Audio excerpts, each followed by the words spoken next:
Hi, I'm Nancy Vedder Shults and I blog for Tikkun Daily, and today I'm very excited to have with me Starhawk, who's a well-known activist in many arenas in terms of anti-globalization work. Anti-nuclear work was the first area that she got involved in, the women's movement, permaculture, and of course what we're going to talk about tonight is her support for Palestinians in the occupied territories.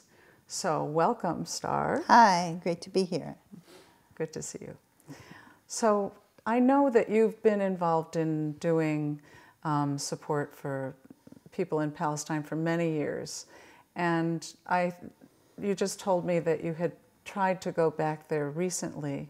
Why don't you tell us all about what happened? Well, I was with a group called the Gaza Freedom March this last December of 2009.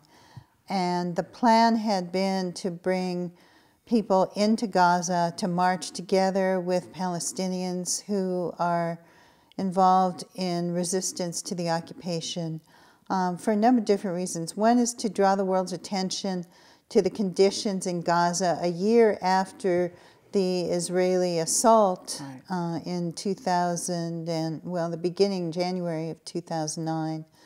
The Israeli government has closed the borders of Gaza and refused to allow in supplies that are really much needed. A year before, in that assault, there were 1,400 Palestinians who were killed. There were something like 4,000 homes destroyed and 88 public buildings, and they have not been able to get in building supplies, window glass, things that are needed to repair and to build new homes for all of these families who've been left homeless now. The reason for the conflict there, the reason why Hamas was shooting rockets into Israeli settlements, which none of us approve of any form of killing civilians, but they were angry because even at that time the Israeli siege was not allowing in, again, needed supplies, food supplies, commerce. They're basically trying to starve and strangle Gaza as punishment for people voting for Hamas. Right. Of course, what that does is just stiffens everybody's resistance and resolve. Of course. Yes. And so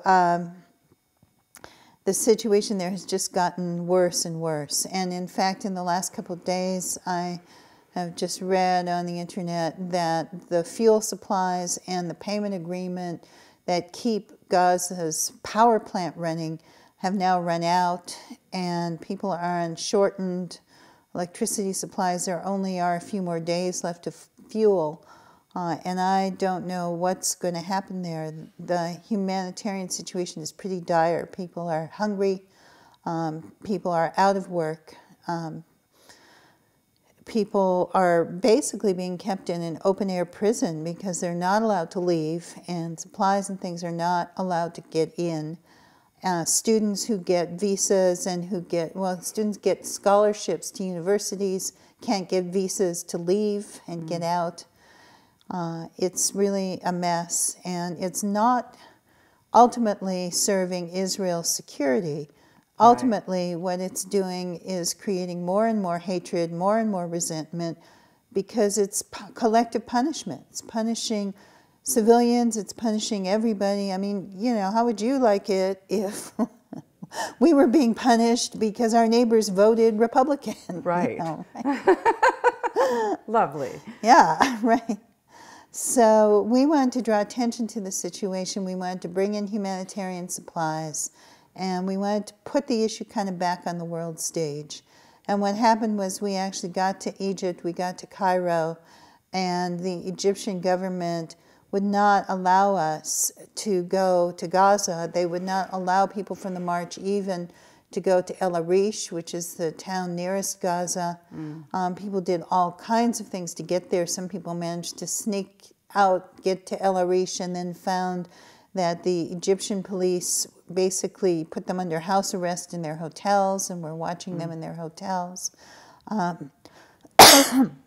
Most of us stayed in Cairo and simply mounted a series of demonstrations in Cairo, which was challenging because Egypt, in essence, is a police state.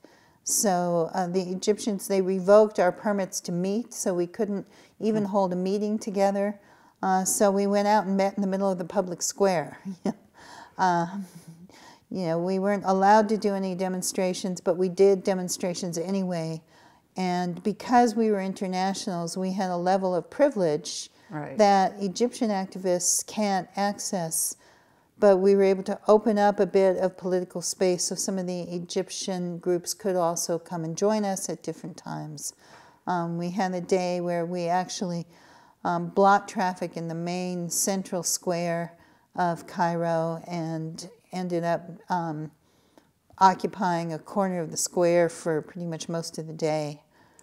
When you say you're internationals, from what countries were most of the people? There were people from 48 different countries. That's wonderful. You know, they're from the U.S., from Britain, really from all over the world. And there was a very large contingent of French, something like 400 or 500 French activists who simply took over the sidewalk in front of the French embassy and encamped there for the entire time, trying to pressure their embassy to pressure the Egyptians to let us all go to Gaza. So how many people did this involve? I didn't realize that it was about this 1,400 people. That's together. Wonderful. Wow. In the end, about 80 people were allowed to go for 48 hours, but not as the Gaza Freedom March.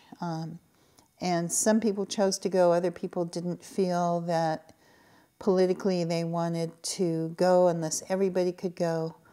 I didn't go on the buses, but the people who did had, you know, a very eye-opening experience, just seeing the real conditions there again, seeing that the stress that people are under, the hunger, the tension is pretty grim.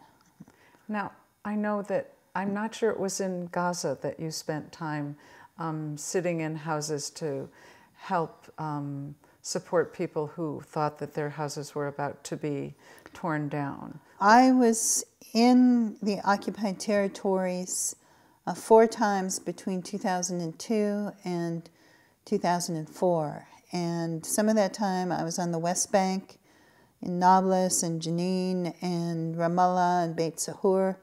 And some of that time I was down in Gaza in 2003. I was with a group called the International Solidarity Movement that supports nonviolent resistance against the occupation and has helped support the emergence of a very strong movement of nonviolent resistance among the Palestinians that people really never hear about because we, you know, it's always, you hear about the suicide bombers, but you never hear about the far larger numbers of people who are demonstrating every week against the wall that the Israeli military is building, that want to take some action toward their own freedom and liberation, but don't want to pick up a gun and kill people or go blow people up. They believe in civil resistance. And there are many of them, and a very, very strong movement in a village called Bil'in, which is kind of on the border where the wall is being built. There's